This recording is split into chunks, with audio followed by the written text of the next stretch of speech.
Blimey, Lucky, you've certainly been through it. I left a comment on one of your older videos, but because I didn't know your email address, and see how you was, and people have been asking me, have you heard from Lucky? And I said no, because last I heard he was thinking about stop doing it, online because of his voice. God, blimey, bleeding, all the rest of it. I mean, I don't understand. I'm only on one tablet for thinners, and that's for thinners, to thin the blood down. Just aspirin they give me. I mean, most people are on warfarin, but I'm not. Yeah, that's true. What you said about you get a certain age. I start thinking that myself now. At my age, 68, 69. I think over here in about another 10 years, they seem to think, well, we're not doing great surgery or expensive surgical procedures on somebody of that age, he's getting on. It's not like he's about 25 or 30 and got years ahead. In other words, they use as guinea pigs. You've certainly been through it or going through it, especially that with the ears and that. But I don't know, it must be different in the States and in different states.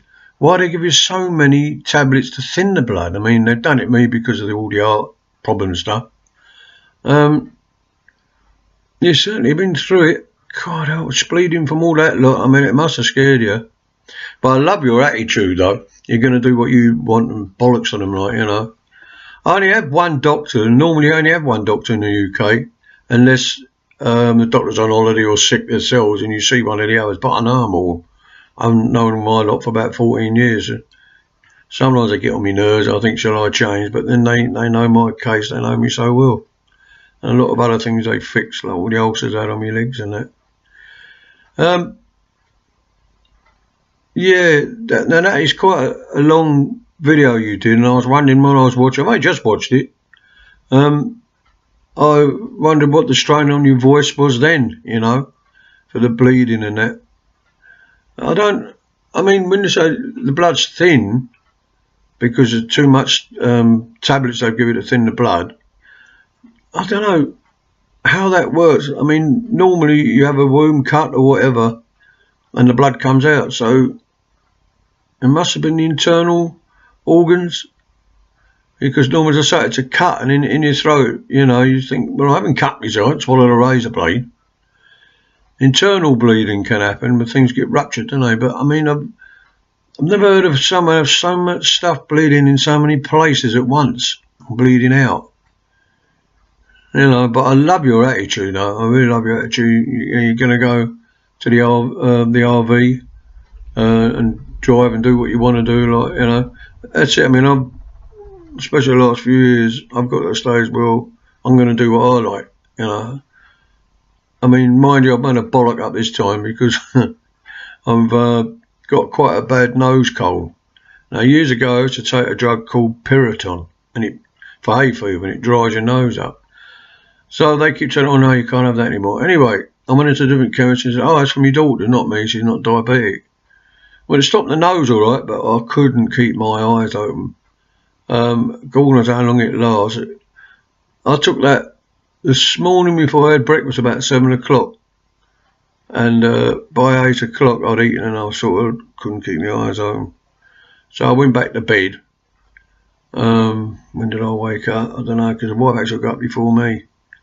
I don't know, 10 or 11 o'clock. And I felt all right. I did a few of me warm-up exercises and that. I normally go up to the market with her to see my friends, but I just didn't feel like it. I said, because time it's ready to come home, it's got dark. I mean, I can't really, I'm terrible in the dark, even driving my mobility scooter. It's as if I get the feeling like I'm going along with my eyes closed and can't see a thing. See the lights and that, but it's not very well lit. Down the avenue, like Luddingstone Avenue, where I live, in Kent. And I shouldn't have said that, I suppose, with the thing, but still. It's not very well lit. So it starts going at about 4 o'clock here, the light. So I said, I don't really want to go up, and I don't like markets anyway. I detest the bloody things. And so she's gone on her own, just in a power chair, and it's got no lights on it like my scooter's got lights and lamps and stuff on it. But her eyes are okay. So she'd gone out on her own, and I said, I said, we weren't for going up and see my friend who's got cancer. I said, I wouldn't go out. She said, well, don't then, It's getting dark now. I phoned her when I woke up, and she's having a meal in our favourite chip shop. And my mate had rung, and for some reason the volume had gone down on my mobile or cell phone. So a few people had rung, so I had to ring them back. I don't know why I'd done that. Anyway, yeah, last time I made a video, I got it, you was thinking of going down because of the voice. And when you didn't come on a few days, there was people asking me, I said, well, I don't know whether he has called it quits. And advice, I think one of your doctors said that. You'd either lose your voice permanently, temporarily or permanently. So I said, maybe he's had to. I said, I don't have an email address. But I left a comment. I think it was on your last video you made. And I didn't know if you'd get it like that at all. You've certainly been for the bloody wars.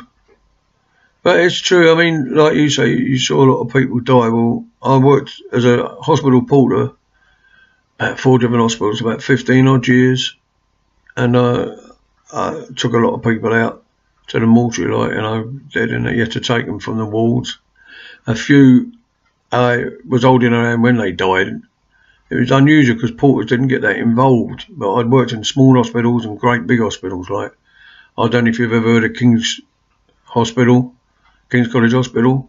It's in South London, Denmark Hill, near Peckham, all the way around there. And massive great place. And, you try to avoid getting too friendly with patients because you knew they was going to going to die. And I was only 23 when I first started, and the first one did shock me a bit. I was talking to him, and he said the only time way I'm coming out of this ward is in a coffin, or wooden box as he called it. And blimey, the next day he was dead and already in the mortuary, and that really upset me at the time. Of course, like everything else, over time you get sort of used to it, not in a flippant way, but like everything else, you get sort of used to a thing or dealing with a thing.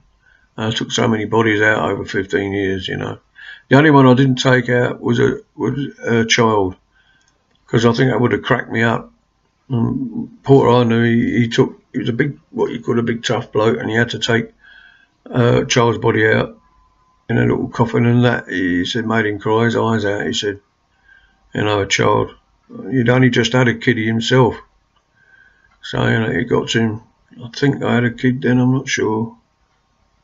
Oh, not at 23, but this was later on when I was in the health cell to my 40s. And then I went to the Natural History Museum. But anyway, I hope, as you say, you're feeling better.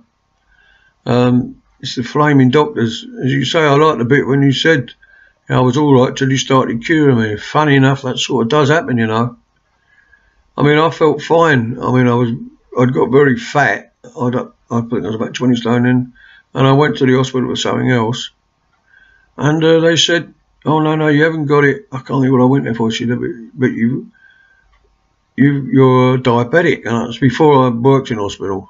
So I thought, "Oh great," I thought, "Oh, it's not got something to do with the sugar in it." Little did I know. And and from then onwards, I sort of went downhill. Man, it got me down to 10.5 stone. The sugar, diabetes disappeared for a while, but I was like a skeleton. And then I stayed on that about 3 years, and it just crept back up. And before I knew it, I was 16, 17 stone again, then 18 stone, then down again, then back up again. I still had a drink because they still said you could drink. I don't now anyway, but so my body, I don't know, it's got away with it, because apparently if you keep dieting, letting it go back on again and then diet, that kills you. I think, who was it done at, the famous singer? Oh, Murray Lanza, he used to do that apparently. And one day in a hotel, he was singing songs just for his own music, and he was dead in the afternoon, massive heart attack, that sort of thing. But that's how they found it with me. Little did I know what I was in for. I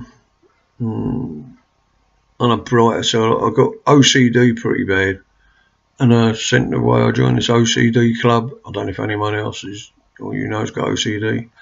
It's when you're compulsive, you know, you start blinking, or in my case, my eyes start twitching, my ear holes go, I start on my face like that, and I just can't stop. It's like a drug. And then my arms, I don't wear a cap anymore because I end up putting a cap on about 2, 3 times to 10 times. Same with the glasses. It drives me mad. I'd cough when I don't need to, make noises in the throat when I don't need to. At the moment, I'm okay. But when I come off here, I'll probably start again. Well, it's a big, thick book. It costs £11. And I've read about it before I got in contact with them, and they sent me it. And bloody thick book it is. And it's supposed to, you know, to a lot of people it's cured. But then I heard a doctor say that you can't cure it. I mean, I had it as a kid, and they called it, what do they call it? Like a habit, highly strung, they called it. They didn't call it OCD. And I went through phases, even when I went to know, my head nodding like this, and I just couldn't stop. A lot of other things, like, you know. And this, you think you're the only one who's got it, but it wasn't. I'd got that as well. You know, you seem to get everything, don't you? Especially you get diabetes, then you get heart failure, amputations, about high ops, the bloody lot. And I'm still here. I think. I'm not sure. I might have faded away now and just can't give in. Anyway, I've held this long enough. How long has this been going? 11, nearly 12 minutes. So I'm glad that you're okay, basically, like, you know.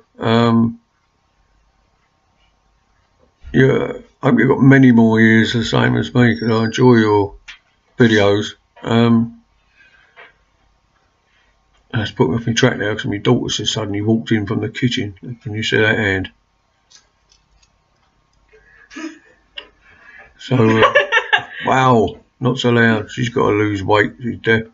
She's gone up to 17.5 stone now. She will not stop eating, and I keep saying, you'll end up like me. But to know about, I know what kids are like. Hello, dearest. Get off.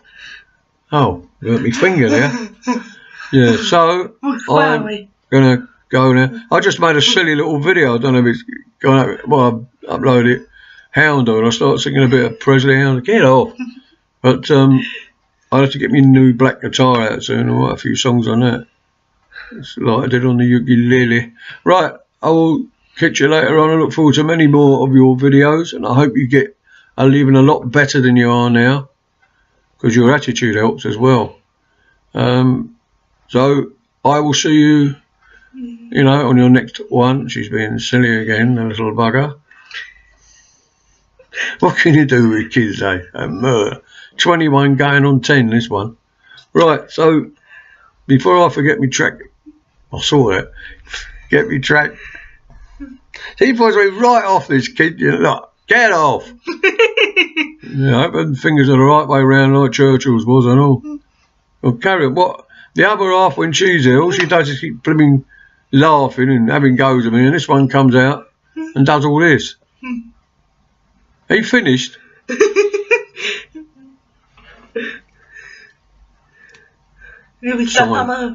bit of sign language there. No.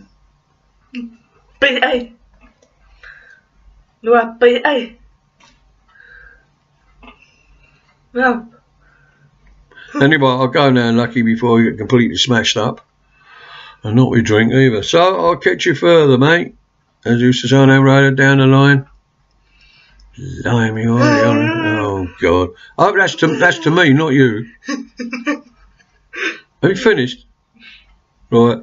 So I'll catch you again. Bye for now before I get gazumped.